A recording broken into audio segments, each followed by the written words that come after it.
আসসালামু আলাইকুম গাইস, আমি এমসি সাব্বির চলে আসছি আপনাদের মাঝে নতুন আরেকটি ভিডিও নিয়ে। আশা করছি আপনারা সবাই ভালো আছেন, সুস্থ আছেন। দেখতে পাচ্ছেন আমাদের শপটিতে একটি কাস্টমার আসছে। সে প্রশাসনেরই লোক, সে একজন পুলিশের কর্মকর্তা।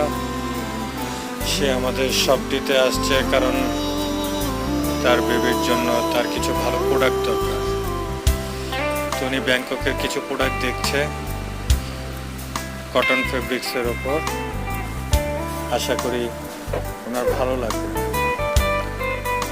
তো আমার ভিডিওটা যদি ভালো লেগে থাকে অবশ্যই কমেন্টে জানিয়ে যাবেন, লাইক করে দিবেন, শেয়ার করে দিবেন।